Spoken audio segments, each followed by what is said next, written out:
According to Zach Jackson of The Athletic, the Cleveland Browns have pursued talks with multiple teams with the possibility of trading quarterback Dorian Thompson-Robinson. I've got some thoughts. You're going to hear them. Your latest Locked On Browns starts now.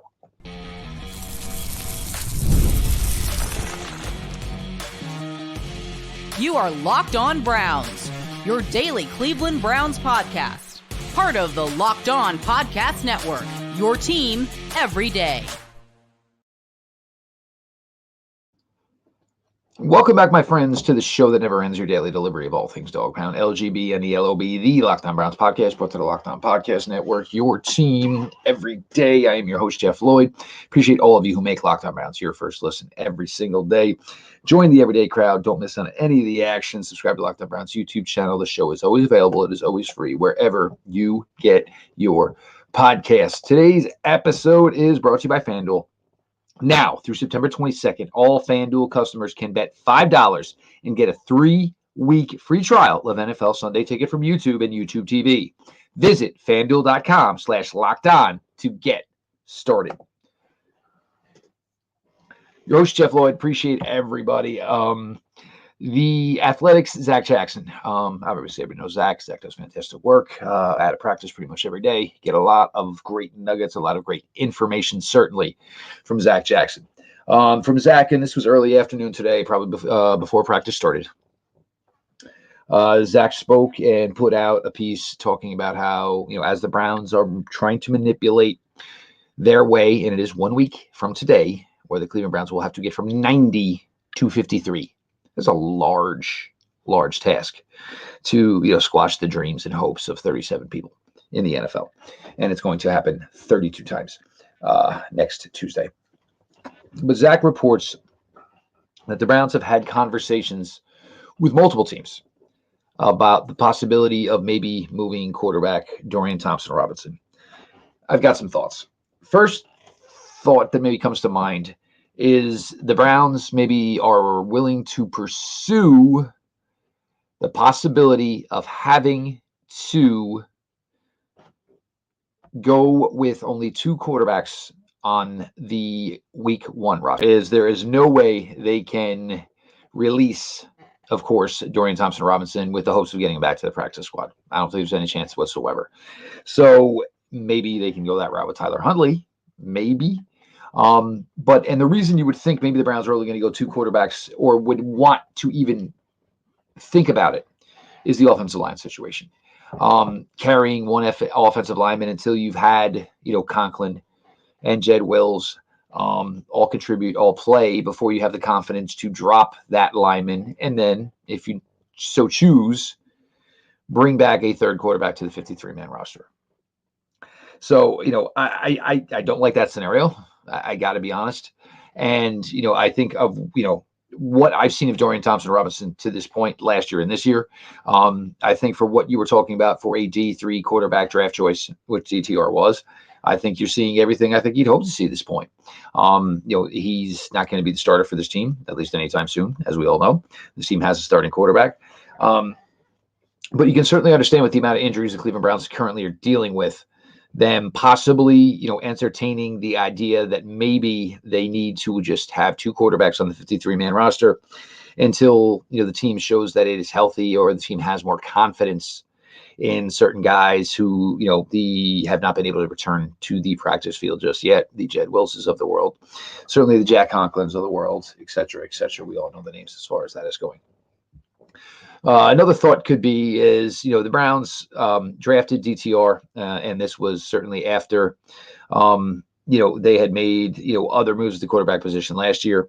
As we all know, DTR played a little bit. DTR got hurt in the Houston game. Even at that point, though, they'd already brought in Joe Flacco and given that, basically the team to him to finish the 2023 season.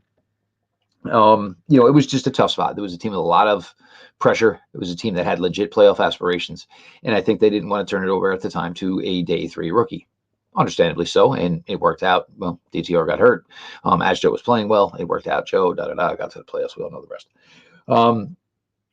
But, now you signed Jameis Winston in the offseason. Part of that was because DTR, the hip injury was a little bit more serious than I think people knew or, wanted to, give lip service to. DTR, as we all know and have now seen, has made a full recovery to this point. But the Browns, committing that money to Jameis Winston, maybe their thought process is, if they just don't maybe have time to fully develop DTR to become their full-time backup quarterback. If you have Jameis Winston here, you have Deshaun Watson here, what's left for DTR to do as far as improving himself, progressing his game, getting better? That's a tough spot for a kid to be in, certainly.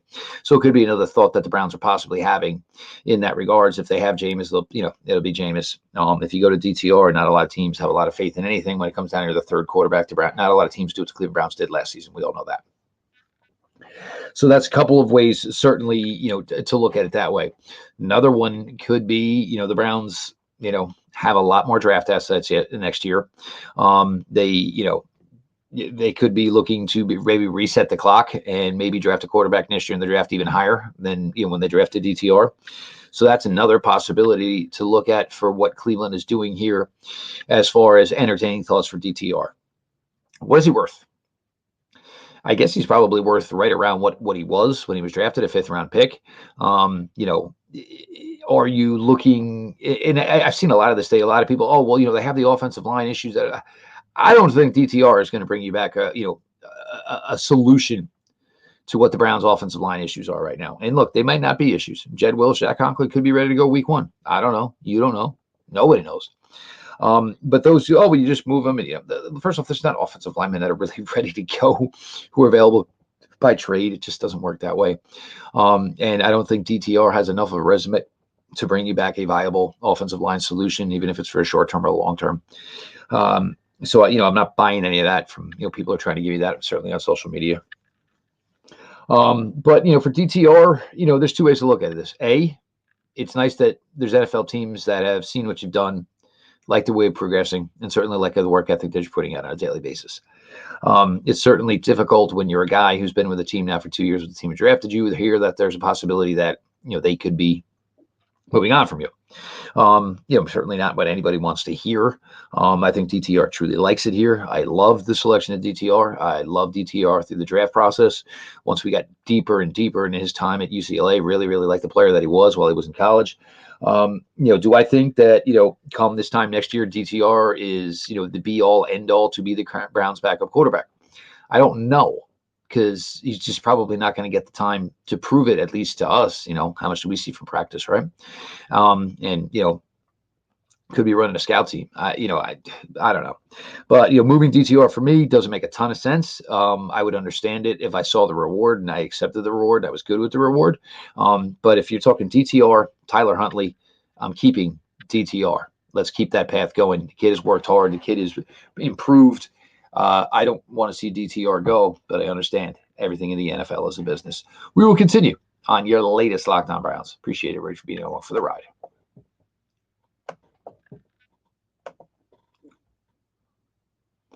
You've heard us talk a lot about FanDuel, America's #1 sportsbook. Well, we have something a little different for you. Now, through September 22nd, all FanDuel customers can bet $5 and get a 3-week free trial of an NFL Sunday ticket from YouTube and YouTube TV. Then, with a YouTube TV base plan, you'll be able to watch every single season Sunday afternoon at a market game. All you need is a Google account and a current form of payment, and you can cancel at any time. Just visit FanDuel.com/LockedOn to download America's #1 sportsbook.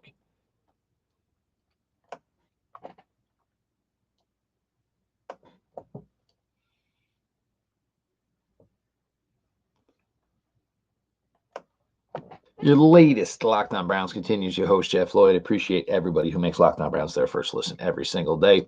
The everyday crowd, the numbers keep going higher. Appreciate you all. Make sure you don't miss a beat. Subscribe to Locked On Browns YouTube channel. Become an everydayer yourself. The show is always available. It's always free wherever you get your podcasts. We mentioned the opening, Browns having some possible discussions, including second-year quarterback Dorian Thompson-Robinson. We'll see where that goes, if something comes of it. It was stated certainly a bunch of reasonings as to what that possibly could be. We're, like I said, a week away, final cut down. There'll be some guys this week. I don't know how much the reps are going to be for the guys battling for playing time, with the game Saturday night in Seattle. Kevin Stefanski basically says he thinks all the starters are going to see a little bit of playing time. Still waiting to get final word on Deshaun Watson. Everybody real quick about the Deshaun thing.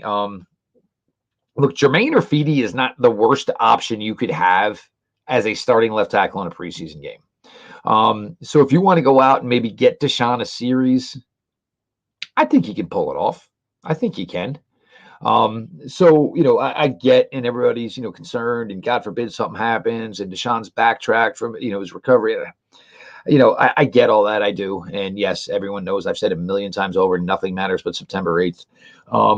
But I think you'd want to get, some live reps out there for, Deshaun Watson, certainly, certainly can hurt. Right. And, for the receivers and everybody, just, one quick round, even if it's a drive, you get 5-6 plays, even if you don't score, whatever, just get something on paper, get that confidence going tenfold as you go into what is going to be a big, big season, certainly for the Cleveland Browns.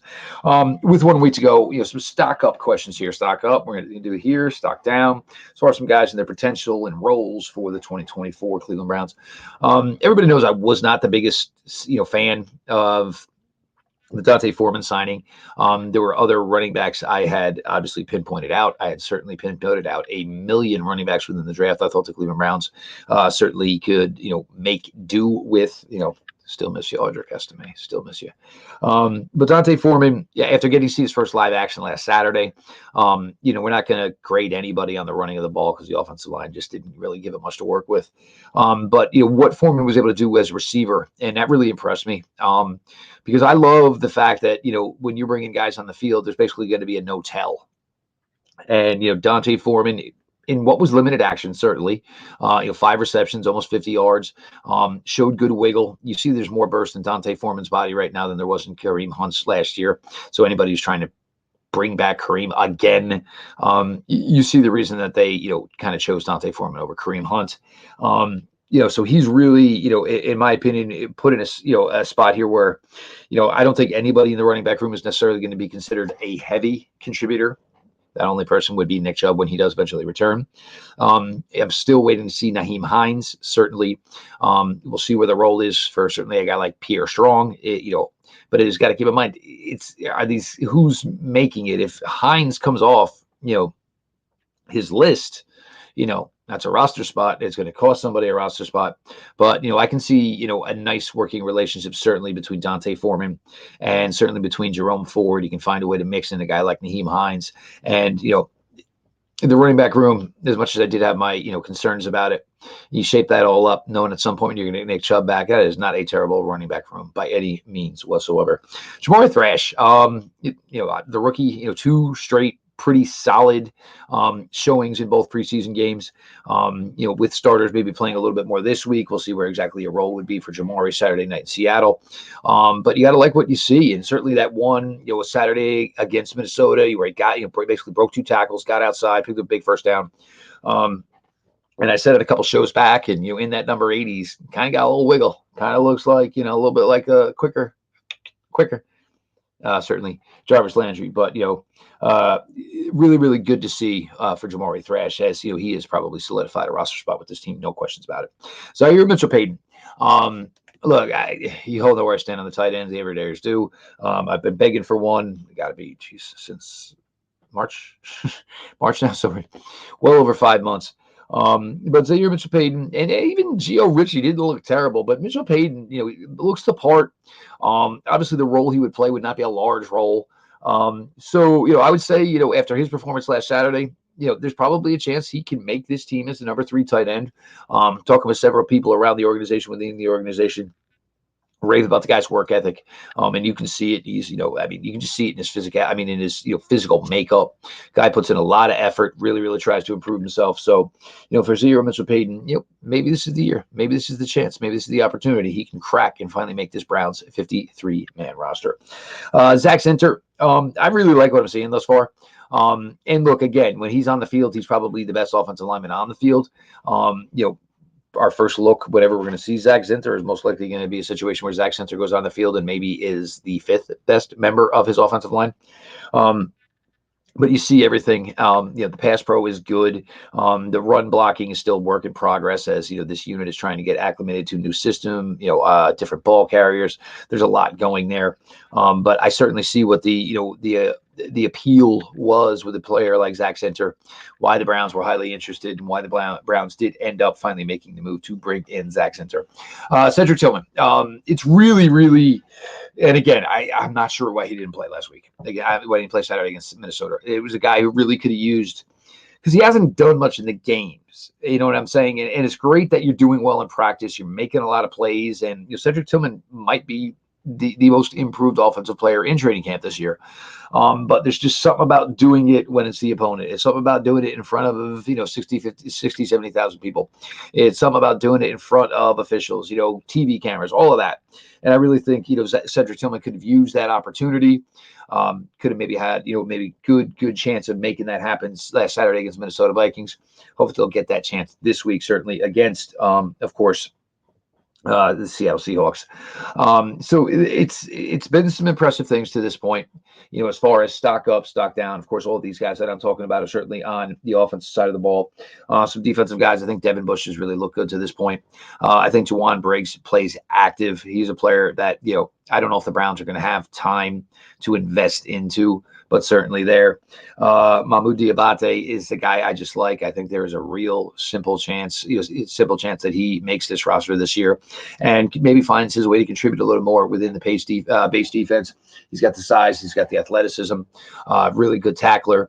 Mahmoud Diabate is a linebacker for somebody in the NFL. So if, Cleveland doesn't want to see him playing somewhere else and most likely having to play him against him in 2024, 2025, the Browns should make a smart move and probably keep Mahmoud Diabate on their roster. We'll continue to watch, the way it works out for the, backup safeties after the top three. I feel bad for a guy like the Anthony Bell, but other guys have gotten out there and got an opportunity to show themselves. So, certainly things, to continue to monitor here as the Browns, practice on Wednesday, real light one Thursday, pack everything up, fly, make the long flight out to Seattle to get ready to go Saturday night. We're going to continue here, your latest Locked On Browns. If we did stock up, that means there's going to be some stock down. So don't go anywhere.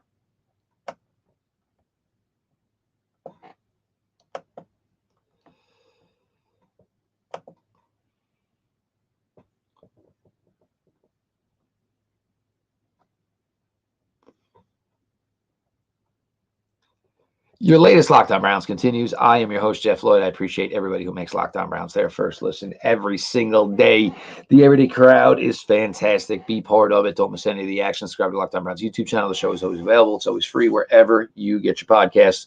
We've talked a little bit about the Cleveland Browns having some talks about possibly moving on from quarterback DTR, whether it be for a pick, whether it be for a player, whether it be for roster flexibility, whether it's for resetting the clock on a rookie contract next year in April. Certainly a lot of aspects to look into this. But for DTR, me, right now, I want to keep the kid in the mix. Like I said, we did some stock up. That means we certainly got to do some stock down. Siakai Ika. All right, first things first. He's on the ground way too much. Way too much. And look, we know Siakai Ika wasn't brought here for pass rush. He wasn't drafted for pass rush. He was brought in, drafted because of possible run defense, ability to anchor a defensive line. And it's still not, it's not even a question of, if it's getting there, it's still not there. I'm not sure if it's even any better than it was last year, but I mean, he finds his footwork is bad, kind of almost tangles up his own feet, ends up. And then the other thing is he gets, head over heels. So the head is out way too far as the body weight leans forward, basically next thing you know, feet in the ice. And the next thing you know, you see number 62 on the ground. We know who the top four defensive tackles are. Mike Hall's situation, don't know where it is, but Mike Hall is obviously a guy that's most likely going to make this roster, unless we'll just leave it at that, I guess. Juwan Briggs, I would keep it a heartbeat before I would keep Siakai Ika. I would probably entertain taking somebody off the waiver wire before I would entertain keeping Siakai Ika. So, This could be a pick that does not work out. It does not work out at all for the Browns. They got nothing from Siakai Ika as a rookie. It's not getting any better here in training camp here in year 2. It could be a swing and a miss on, what was a, pretty high pick, a pretty high investment for Siakai Ika. But one of the things about, missing on a pick is, basically not throwing good money after bad. And so throwing good money after bad in this situation with Siakai Ika would be keeping him on the roster because maybe you still think there is something there, but could cost you a player like a Juwan Briggs, could cost you a player like Maurice Hurst. If you understand it's not working and you feel that the potential is really, really high that you badly misplayed this draft choice, best thing to do is, as opposed to gardening it, nurturing it, no. You understand it was a mistake. You got it wrong, and you just move on at the end of the day. But I don't know how Siakai Ika makes this 53. I wouldn't even be surprised if the Browns were even that interested in trying to get Siakai Ika back on the practice squad. He returned to practice today, and I've always liked Tony Fields. I really have. I thought Tony Fields has been a guy that's not gotten his number called enough. Over the last couple of years, like he didn't truly get to play until there was an injury with Anthony Walker, the injuries with Sione Takitaki. And Tony Fields was a guy basically who never got the opportunity until somebody else went down and they had no choice but to give Tony Fields an opportunity. Ironically enough, so far, did return to practice today, though. Tony Fields, this has kind of been the situation for him this summer. Last deal of his rookie deal, drafted in the same draft class, of course, as Jeremiah Owusu-Koramoah. Been in running mates in that locker room now for 3 seasons, going into 4. But now all of a sudden, Tony Fields has been the guy on the outside looking in here for a little bit. And, tough for him. And as I mentioned, Devin Bush, as I mentioned, Mahmoud Diabate, as I mentioned, Nathaniel Bouquet-Watson, it becomes a tough spot for Tony Fields. There's definitely been impact from Tony Fields 2 years ago in Houston, basically deserved, in my opinion, Defensive Player of the Week, honors for all the accolades that he got in that one single game in Houston against the Texans. We all remember the big touchdown off the, Myles Garrett strip stack in the end zone in Indianapolis last year. But Tony Fields is probably going to play a lot on Saturday. When he does play, will truly be indicative of what Tony Fields' chances are.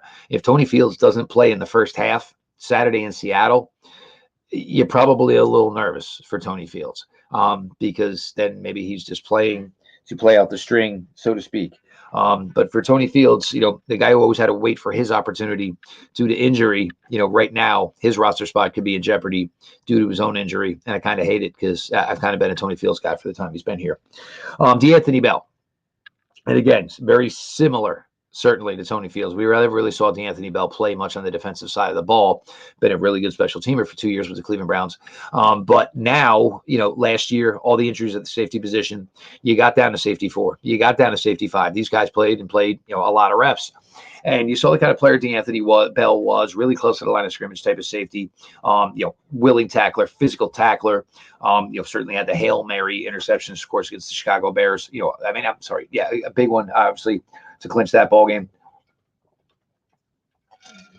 But you're talking about a guy who's going to be 28 years old in October.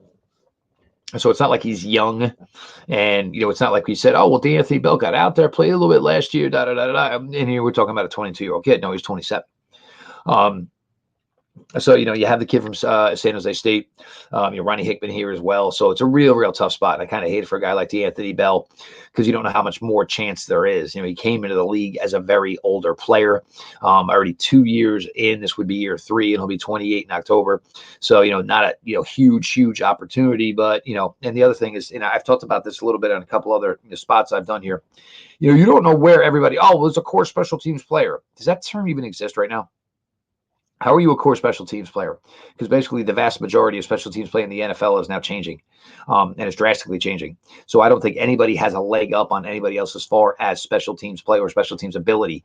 So a lot of this could come down to what can you do for me just as a pure athlete right now? And unfortunately, that is a spot, sadly, where a guy like DeAnthony Bell does fall a little bit short. But, these are some guys here, certainly, on the defensive side of the ball that may be in a tad bit of trouble. Michael Dunn, in my opinion, could be one of these guys in the spots as well. Has done nothing all summer. Zach Sinter could go step in tomorrow, be their swing guard, left, right. probably would take to it like a fish to water. I think they really, really are infatuated with Javian Cohen and would like to continue the working relationship with Javian Cohen. And there could be a chance where if they release Javian Cohen, there could be a team that comes in and scoops him, or there could be a team that comes in and offers him a sweeter spot on their practice squad, then the Browns would not be willing to go. So certainly Michael Dunn's name is one to watch here over the days to come. Last week, certainly want to finish strong if you're any one of these guys of the Browns 90-man roster currently. But you understand, the Turk is coming. The bell is going to toll for someone. 37 someone's a week from today on Tuesday. So Browns are going to get back.